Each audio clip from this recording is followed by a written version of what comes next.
Nah, untuk pembahasan pertama, kita akan membahas tentang introduction of international taxation nih, jadi pengantarnya. Nah, tanpa berlama-lama, kita masuk ke pemaparan pertama oleh Ibu Christine Chan, yang akan saya bacakan profilnya terlebih dahulu.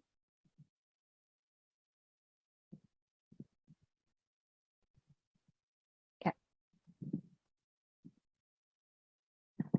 Ibu Christine adalah pengajar di Departemen Akuntansi, Fakultas Ekonomi dan Bisnis Universitas Indonesia.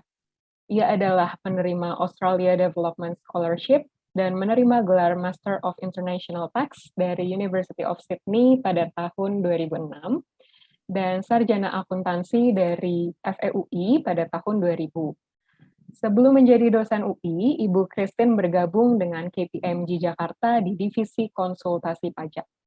Ibu Christine merupakan seorang ahli perpajakan yang telah terlibat dalam beberapa proyek penelitian dan pelatihan terkait perpajakan Indonesia dan juga akuntansi keuangan.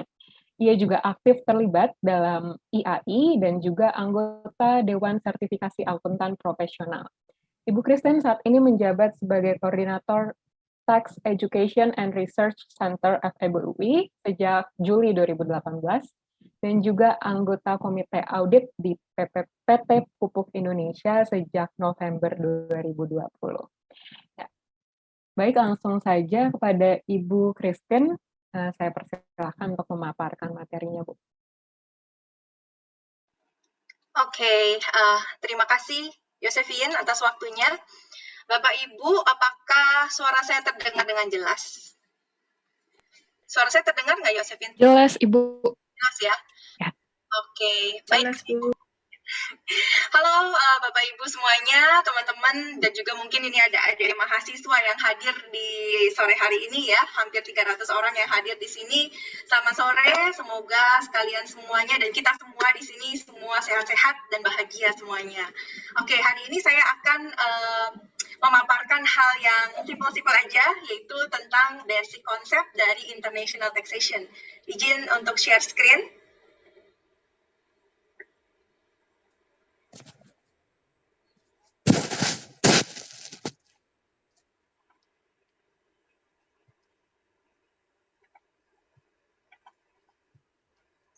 Oke, kelihatan ya slide-nya ya, semuanya ya? Kelihatan, Ibu. Oke, nanti kalau suara saya putus-putus, soalnya ini internet agak nggak stabil, tolong kasih. Siap, Ibu. Oke, thank you. Baik, teman-teman semuanya, Bapak Ibu yang telah hadir di sini, kita mulai. Saya akan memaparkan sedikit ya, sekitar 45 menit tentang Introduction of International Taxation. Nah, sebenarnya kalau kita ngomong pajak internasional, perpajakan internasional, itu apa yang terlintas di kepala teman-teman semuanya? Kadang saya tanya ke mahasiswa saya, apa sih kalau kalian ngedengar perpajakan internasional itu, apa yang kalian pikir? Banyak yang ngomong tax treaty, Bu. Terus ada undang-undang khusus nggak? Ada, Bu, gitu. Semuanya larinya ke tax treaty. Tapi sebenarnya konsep dari perpajakan internasional itu sendiri adalah aspek internasional yang ada di dalam ketentuan PPh di masing-masing negara. Jadi nggak ada undang-undangnya sendiri gitu ya, Bapak Ibu ya, teman-teman. Tapi sebenarnya adalah aspek internasional yang ada di Undang-Undang PPh suatu negara. Jadi kalau kita ngomongin apa sih sebenarnya perpajakan internasional dalam konteks perpajakan Indonesia, ya aspek internasional yang ada di Undang-Undang PPh kita. Misalnya ada subjek pajak luar negeri, ada BUT, ya kan? Ada tentang tax treaty di dalamnya. Nah, itulah aspek internasional yang ada di dalam Undang-Undang PPh kita. Jadi itu adalah konsep dari perpajakan internasional itu sendiri. Jelas ya, Bapak Ibu, teman-teman? Nah, sekarang kalau ditanya, ada nggak sih sebenarnya the best konsep gitu ya tentang perpajakan internasional? Sebenarnya nggak ada aturan khusus. Bagaimana sih sebenarnya perpajakan internasional, sistem perpajakan internasional yang baik itu kayak gimana sih? Nggak ada sih. Tapi ini saya coba memaparkan masukan nih dari Prof. Bird, dari Kanada ya, profesor dari Kanada. Dia mencoba untuk membagi perlakuan terhadap residen dengan non-residen. Mungkin nggak semua negara menerapkan ini, ya. Tapi kita coba lihat usulan dari Prof. Bird ini adalah untuk residen atau penduduk itu seharusnya dipajakin or based on worldwide income. Jadi resident principle. Jadi subject to tax from all income, jadi dia dikenakan pajak dari seluruh income, baik itu yang berasal dari negara tempat dia berdomisili dan juga dari negara lain, jadi dari luar. Ya, sama kayak kita kan konsepnya worldwide income ya, walaupun sekarang ada perlakuan spesifik untuk dividen gitu ya, tapi kita konsep worldwide income dipajakin dari dalam dan dari luar negeri gitu, penghasilan dari dalam dan juga dari luar negeri. Itu untuk residen. Sedangkan untuk yang non-resident, Prof. Bert bilang non-resident itu harusnya dipajakin dari domestic income aja. Jadi hanya dipajakin dari income yang bersumber dari negara sumbernya aja gitu ya. Sama kayak kita misalnya kalau kita terapkan ke PPh pasal 26 kita, non-resident dari sudut pandang Indonesia itu kan hanya akan dikenakan pajak dari income yang bersumber dari Indonesia aja. Kita nggak majakin income dia yang dari negara domisilinya kan. Jadi itu seperti itu konsep yang dipropos oleh Profesor Bert. Nah, kalau kita lihat di sini, ini sebenarnya gambar untuk memperjelas aja ya. Jadi kalau kita lihat dari sini, resident versus non-resident taxation scheme. Yang atas, teman-teman coba lihat di sini, kita lihat ini adalah untuk pemajakan residen. Ya, residen ini dipajakin atas worldwide income, yaitu dari penghasilan dalam negerinya dan juga dari penghasilan yang berasal dari luar negeri. Sedangkan untuk yang non-resident, itu dia source-based income. Kalau ini resident principle-based, ini source-based. Jadi kalau untuk yang non-resident, hanya dikenakan pajak dari penghasilan yang bersumber di negara pemberi penghasilan. Ya, kita sebutnya itu adalah source-based income. Jadi ini kira-kira taxation scheme dari resident versus non-resident. Oke, nah sekarang, so what's the problem with the international taxation? Kira-kira dengan adanya konsep dari perpajakan internasional ini ya, kira-kira memunculkan masalah apa? Nah, masalahnya adalah bisa terjadi double taxation. Ya, kenapa? Why? Why it happens? Ya, karena increase in international taxation seperti kita tahu, cross border transaction udah semakin meningkat, karena udah borderless banget ya gitu ya. Kemudian juga dan masing-masing negara itu memiliki kewenangan atau jurisdiksi untuk mengenakan pajak terhadap residen maupun non-residen ya. Jadi nanti bisa timbul double taxation karena ada konflik gitu. Nah, konfliknya kira-kira apa aja sih kalau kita ngomongin konflik dalam scope perpajakan internasional? Karena kita nggak ngomongin Indonesia doang ya, kita ngomongin Indonesia dengan juga pihak di luar Indonesia gitu. Kalau kita ngomongin double taxation, ada dua jenis double taxation ya teman-teman ya. Yang pertama adalah namanya juridical double taxation. Yang kedua adalah economic double taxation. Oke? Ada dua konsep double taxation, ada juridical double taxation dan ada economic double taxation. What's the difference? Apa bedanya? Nah, kita lihat di sini. Juridical double taxation itu adalah pajak yang dikenakan oleh dua atau lebih negara terhadap income yang sama, terhadap wajib pajak yang sama, dalam periode yang sama. Jadi, income-nya satu, dipajakin 2 kali atau lebih, atas WP yang sama dalam periode yang sama. Jadi itu terjadi double tax dan kita sebutnya adalah juridical double taxation. Kemudian jenis yang kedua ada economic double taxation. Apa bedanya? Bedanya adalah against different taxpayer. Jadi kalau economic double taxation itu pemajakannya beberapa kali, bisa 2 kali ya.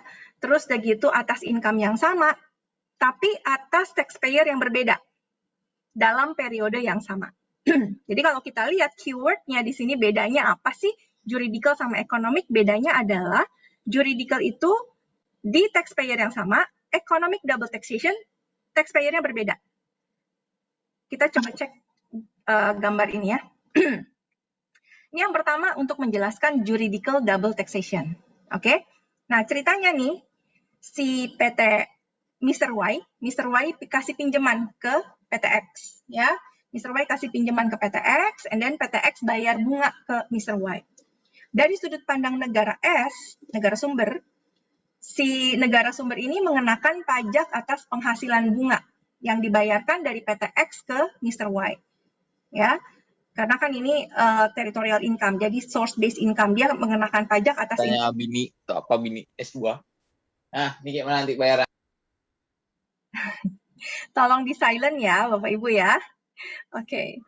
And then, mekanismenya apa? Pakai withholding tax. Anggaplah ini di Indonesia, berarti itu adalah PPh pasal 26. Ya, si PTX dia harus potong PPh pasal 26 atas bunga ini. Kemudian, si Mr. Y, subjeknya siapa yang dipotong? Mr. Y. Penghasilannya apa? Bunga. Nah, kemudian di negara D, ini adalah negara domisilinya si Mr. Y. Dia mengenakan pajak atas worldwide income. Jadi, penghasilan bunga dari Indonesia tadi akan dikenakan pajak lagi di negara D. Jadi, kena pajaknya 2 kali. WP-nya siapa? Mr. Y. Kena pajak 2 kali Mr. Y dalam periode yang sama, mestinya dalam tahun yang sama. Inilah yang disebut dengan juridical double taxation. Oke? Sekarang kita lihat bedanya sama economic double taxation. Nah, sekarang kita lihat gambar selanjutnya. Ini adalah gambaran untuk economic double taxation. Oke? Subsidiary, ceritanya ini ada PT S, misalnya gitu ya, di Indonesia gitu, misalkan DJP di Indonesia, dia mengenakan pajak atas corporate tax-nya si subsidiary ini. Ya, mengenakan pajak atas profit-nya si subsidiary. Nah, kemudian dia membagikan dividen. Pada saat dia bagikan dividen kepada si parent co-nya, kemudian dividen ini nanti akan dikenakan pajak lagi. Tapi subjeknya beda, bukan si subsidiary, adalah si parent co. Jadi kalau misalnya kita lihat di sini, taxpayer-nya berbeda, tapi jenis income-nya itu sama. Ya, satu profit, satu dividen, ini kan barang yang sama gitu, pada periode waktu yang sama. Ini adalah economic double taxation. Kalau Bapak Ibu ditanya, yang mana sih yang dimaksud dengan international double taxation itu yang mana jadinya, economic atau juridical? Jawabannya adalah juridical double taxation. Oke, jadi ini adalah yang kita kadang-kadang juga sebut international double taxation. Oke, itu 2 jenis double taxation. Nah, tadi saya bilang, apa sih permasalahan dengan adanya berkembangnya perpajakan internasional ini gitu? Tadi kan muncul double tax. Kenapa muncul double tax? Karena ada konflik. Apa aja sih konflik yang bisa muncul? Nah, ini dia, teman-teman. Ada beberapa jenis konflik ya. Di sini saya sebutkan ada beberapa. Ada konflik resident source konflik. Jadi konflik antara resident dengan source, resident country dengan source country. Resident bilang saya berhak majakin, source country, negara sumbernya bilang saya juga berhak loh majakin. Jadi konflik. Kemudian ada yang namanya source conflict. Source conflict. Ini adalah dual source conflict kita sebutnya ya, dual source conflict. Jadi ada beberapa negara yang menganggap dirinya itu adalah negara sumber dari suatu penghasilan. Jadi dia bilang, saya berhak loh majakin, saya juga berhak majakin gitu. Jadi itu muncul source conflict. Kemudian ada lagi residence conflict. 2 negara mengklaim dirinya itu adalah negara domisili dari satu wajib pajak. Dia bilang, si PTX itu adalah wajib pajak saya. Terus ini bilang, itu adalah wajib pajak saya juga loh, gitu. Jadi ini ada residence conflict. Kita sering sebut dual residence conflict. Ya. Kemudian kadang juga bisa muncul income characterization atau qualification conflict. Barangnya sama, tapi 2 otoritas, dua negara melihat bahwa ini tuh jenis income-nya beda. Misalnya yang satu bilang, ini tuh royalty loh. Terus negara yang satunya bilang, bukan, itu adalah business profit. Nah, pemajakannya bisa berbeda ya, dan itu bisa terjadi double taxation. Jadi ini adalah konflik-konflik karena adanya kewenangan pemajakan dari masing-masing negara muncullah seperti ini. Nah, kita lihat nih gambarnya, contoh-contohnya ya. Ini resident source conflict. Jadi, residence country, PTA, ya residence country-nya misalnya di sini di negara R ini. Si negara R ini mengenakan worldwide income, terus dia dapat penghasilan dari negara S, source country. Source country bilang, oh kamu kan dapat penghasilan dari negara saya, maka saya berhak kan majakin penghasilan kamu menurut si source country. Kemudian penghasilannya ini kan naik diklaim sama si PTA sebagai income dia di luar negeri kan. Si residence country bilang, oh kami memajaki atas worldwide income. Jadi penghasilan kamu dari negara R dan negara S itu juga akan dikenakan pajak di negara R. Karena kamu adalah resident saya, gitu. Ini adalah konflik antara residence and source country. Nanti kita akan lihat ya, how to solve this conflict. Oke? Ini contoh yang pertama. Tadi contoh yang kedua, source conflict. Dual source conflict. Contoh, design fee misalnya ya. Design fee, jadi negara A itu adalah residence country-nya si PTX misalkan gitu. Negara B itu tempat si PTX ini membuat desain. Jadi desain dibuat itu di negara B. Di negara C, tempat desain itu dibangun. Nah, negara B bilang, karena kamu membuat desainnya di tempat saya, maka saya berhak nih, saya sebagai negara sumber, saya berhak untuk majakin desain fee ini gitu. Negara C bilang, ini saya kan tempat desain dibangun, saya juga berhak majakin atas desain fee ini. Nah, barangnya sama. Terus kena pajak di negara B, negara C, dan bisa jadi negara A kalau misalnya desain fee-nya itu dianggapnya penghasilan di negara dia gitu ya. Jadi bisa lebih dari, bisa 2 kali atau lebih dikenakan. Kalau source konflik ini tergantung dari aturan mengenai sumbernya. Jadi ada ketentuan mengenai sumber penghasilan, ya, source rules kita sebutnya. Jadi tergantung source rules, dan source rule di masing-masing negara bisa beda-beda. Indonesia contohnya kita punya, ada di pasal 24. Ya, ini contoh source conflict. Oke? Kemudian ada yang namanya residence conflict. Dual residence conflict, yang tadi saya bilang. Misalnya nih, ada satu perusahaan, dia didirikan di negara A. Oke? Place of incorporation-nya di negara A. Kemudian, tempat manajemen efektifnya, place of effective management-nya ada di negara B. Negara A bilang, kamu kan didirikan di negara saya, ya kan? Place of incorporation-nya itu di negara saya. Menurut aturan negara A, kamu adalah residennya A. Si B bilang, place of effective management-nya kamu ada di negara saya.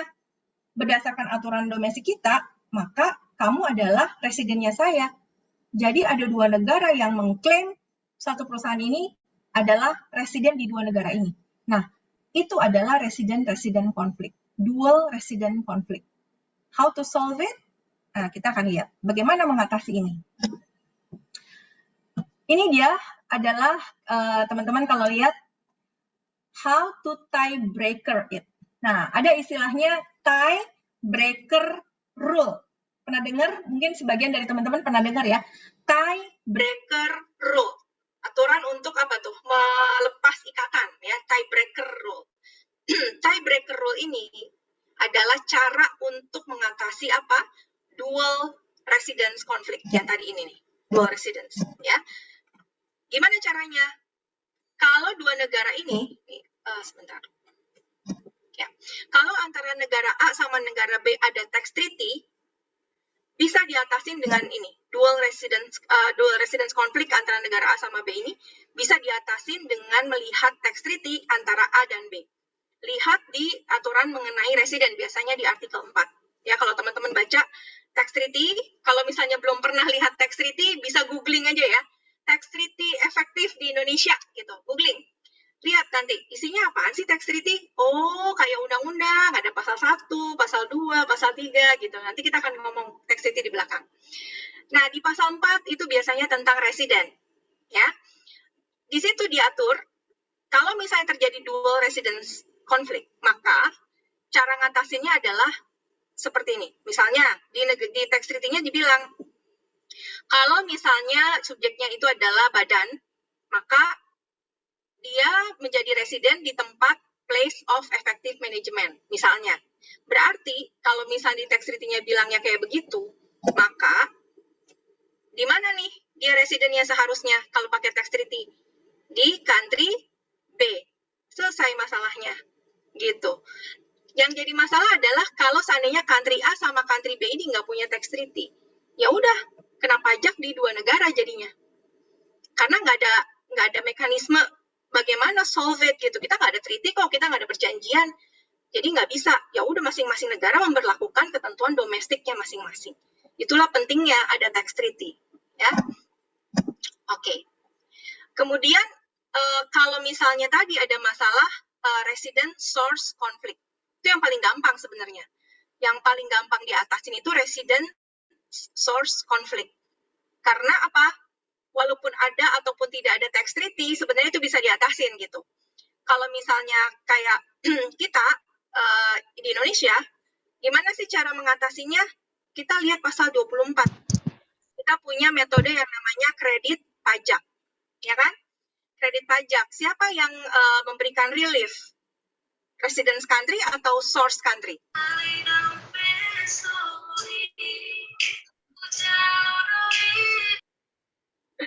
Ada yang lagi dengerin musik kayaknya.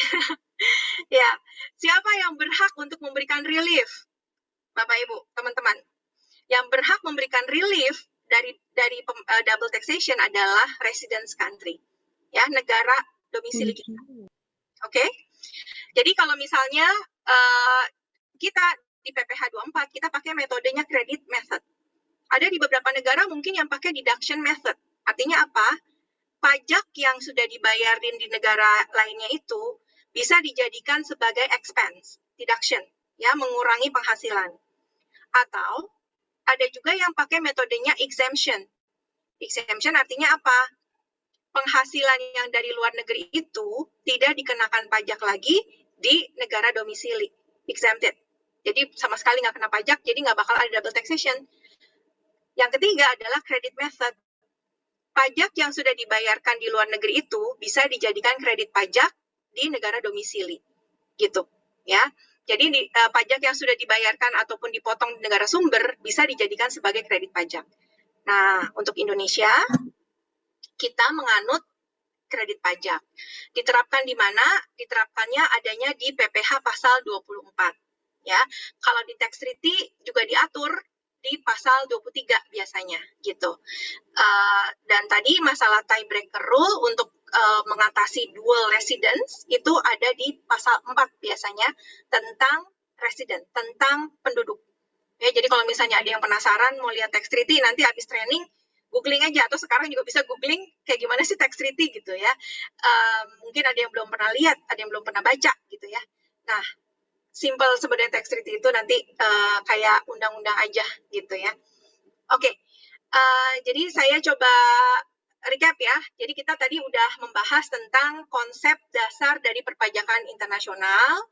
Kemudian juga kita sudah melihat konsep dari double taxation secara perpajakan internasional. Itu tadi ada economic double taxation, ada juridical double taxation ya. And then kalau misalnya terjadi double tax karena adanya konflik-konflik tadi itu, gimana cara ngatasinnya? Tergantung konfliknya ya. Tadi ada tiebreaker rule untuk mengatasi dual residence conflict. Ada metode kredit misalnya untuk mengatasi resident source conflict. Ya, seperti itu. Nah, sekarang baru kita masuk nih ke tax treaty. Ya. Apakah saya terlalu cepat atau cukup? Teman-teman, kalau terlalu cepat bilang ya. Saya nggak baca chat nih. Jadi kalau mudah-mudahan bisa diikutin ya. Nanti bisa bertanya kalau ada yang bingung, oke? Nah, kita udah ngomongin tadi konsep dasar dari perpajakan internasional itu seperti apa, gitu ya. Nah, sekarang kita coba masuk ke tax treaty. Nah, tax treaty itu P3B ya, Persetujuan Penghindaran Pajak Berganda, P3B. Setahu saya Indonesia sekarang memiliki sekitar 70-an tax treaty antara negara Indonesia dengan negara lainnya. Dan kita punyanya saat ini adalah bilateral treaty, ya, bilateral tax treaty. Oke. Sekarang kita mau lihat sebenarnya tax treaty itu apa sih, ya? Tax treaty itu adalah suatu agreement antara dua independent nation, ya, atau bisa juga lebih dari dua negara. Kalau dua negara doang kita sebutnya bilateral treaty. Tapi kalau lebih dari dua negara itu multilateral treaty. Oke? Indonesia kita punyanya bilateral treaty. Tapi kalau Uni Eropa mereka juga memiliki treaty antara mereka. Jadi itu multilateral treaty. Nah, kalau tax treaty berarti dia terkait dengan permasalahan perpajakan. Tujuannya apa? Kita bikin tax treaty. Jadi, apa sih tujuan tax treaty? Yang pertama, avoid double taxation. Jelas ya. Kemudian, prevent tax evasion. Tadi Pak Pras, Pak Justinus sebut-sebut tuh ada tax avoidance, ada tax evasion gitu kan. Mungkin di pertemuan-pertemuan sebelumnya udah pernah dibahas kali ya tentang ini ya, waktu manajemen pajak mungkin ya. Jadi kalau misalnya kita ngomongin di sini adalah prevent tax evasion, penggelapan pajak ya, bukan penghindaran. Kemudian tujuan treaty itu juga allocate tax jurisdiction. Artinya apa? Dia membagi hak pemajakan ya antara negara sumber atau dia itu haknya negara domisili atau dikasih kedua-duanya. Itu semuanya diatur di dalam tax treaty. Dan juga mengatur mengenai exchange of information, ya, pertukaran informasi. Jadi kalau misalnya kita nggak punya tax treaty antara negara kita sama negara lain, kita nggak bisa melakukan EOI, ya, exchange of information.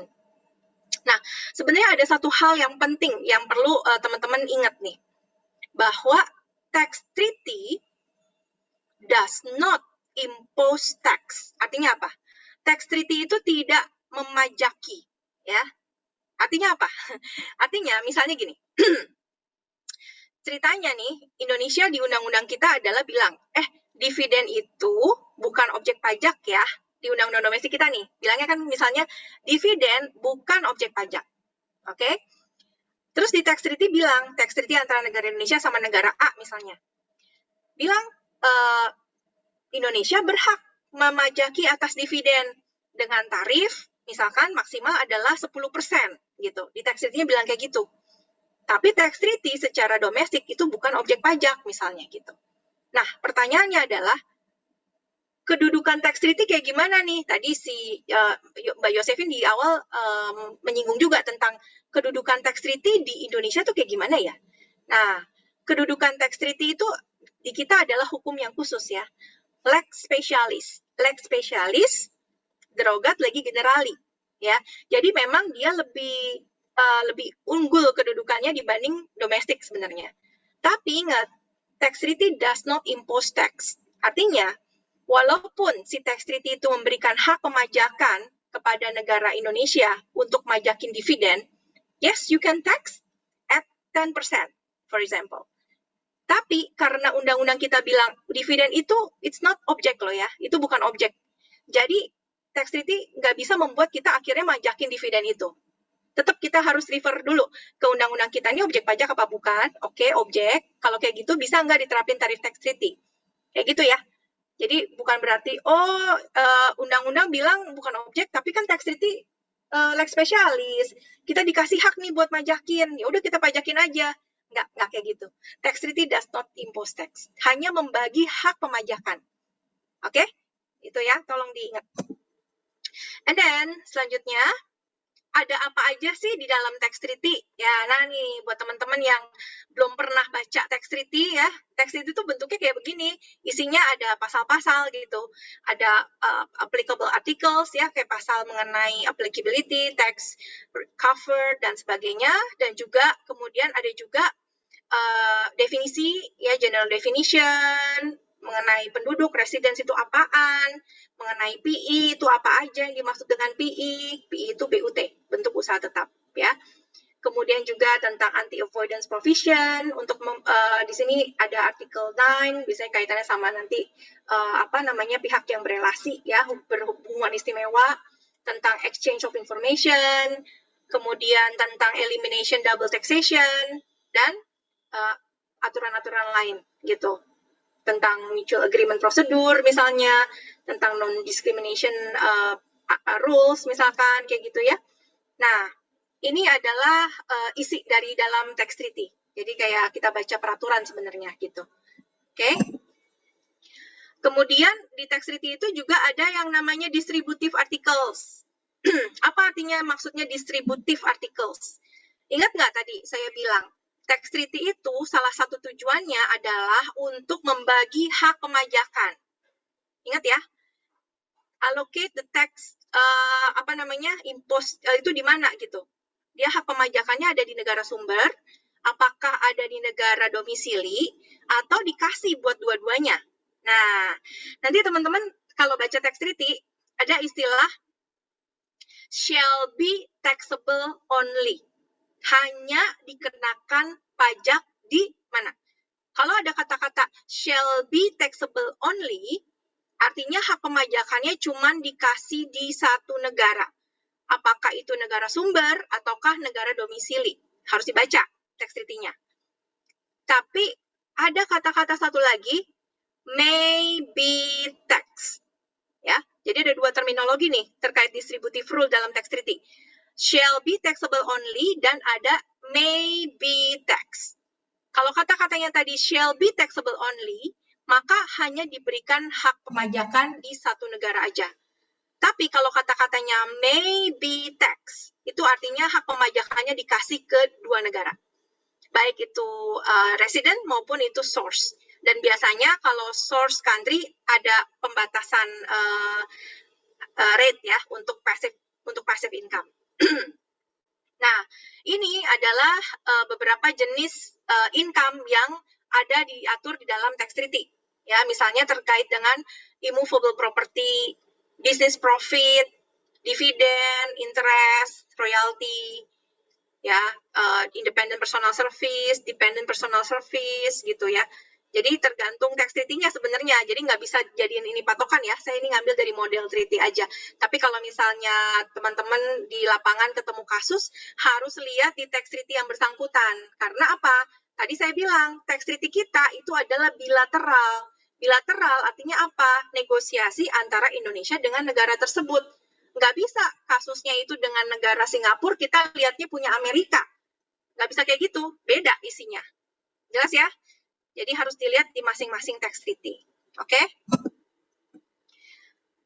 Ini sekedar tahu aja bahwa tax treaty itu berlaku untuk residen suatu negara. Ya, residen itu penduduk. Penduduk itu apa sih? Penduduk itu adalah bisa badan, bisa orang pribadi yang liable to tax, ya, yang berhak untuk dipajakin based on domisili ataupun ketentuan-ketentuan lain.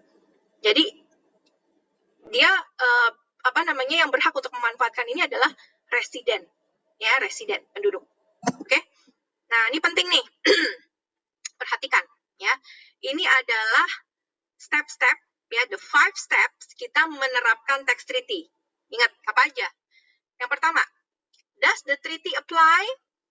Apakah tax treaty ini berlaku nggak?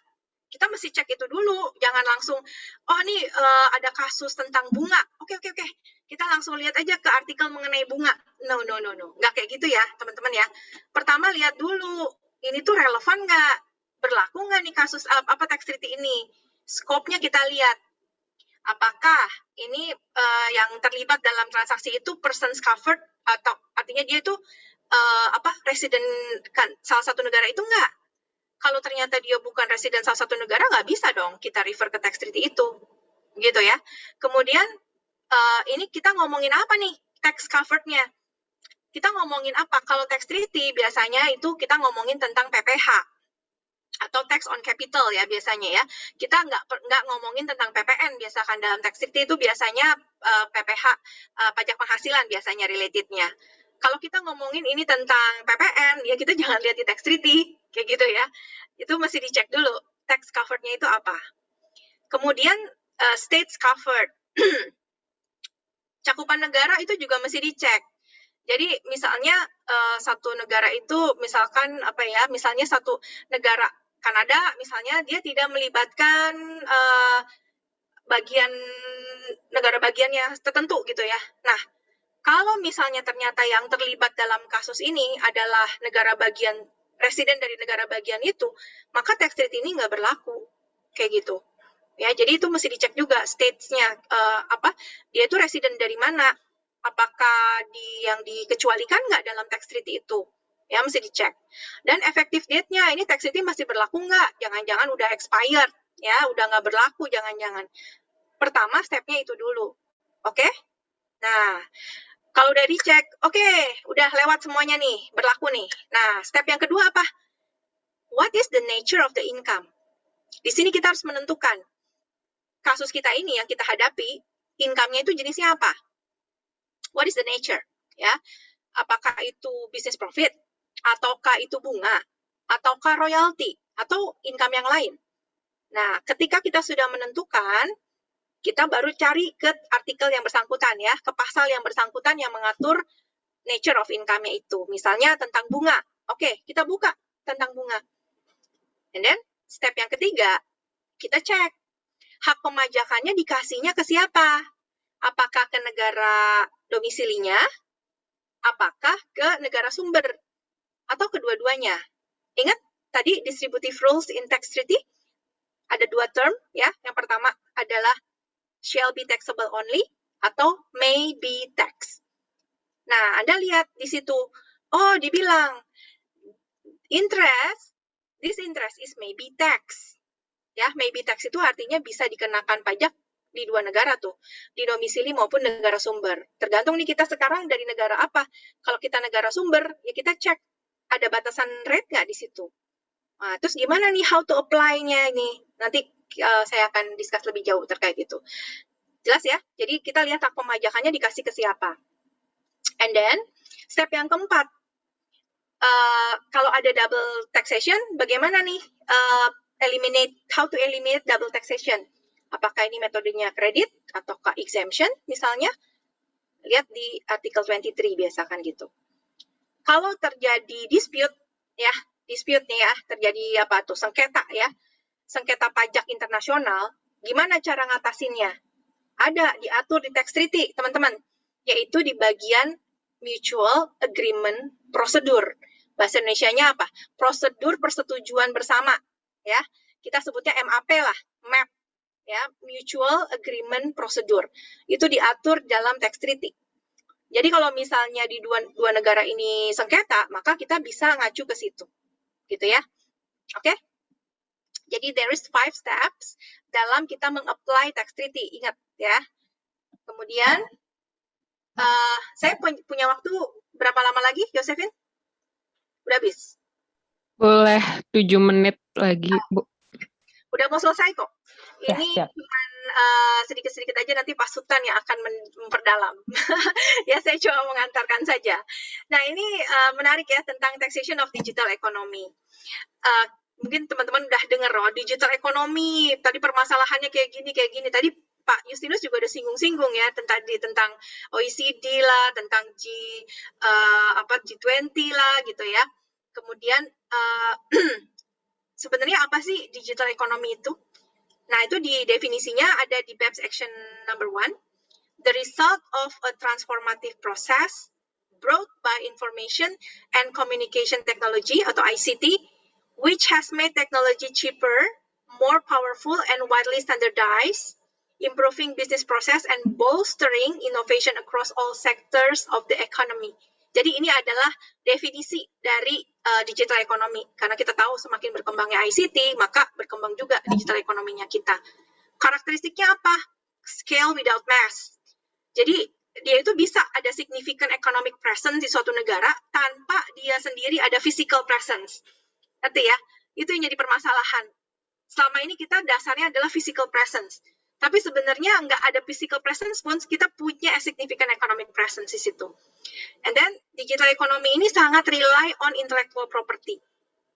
Ya, kemudian juga di sini user participation and value of data. Jadi many involving business model ini melibatkan banyak data, user participation, kayak Google misalkan ya, banyak kan user participation, misalnya Facebook gitu.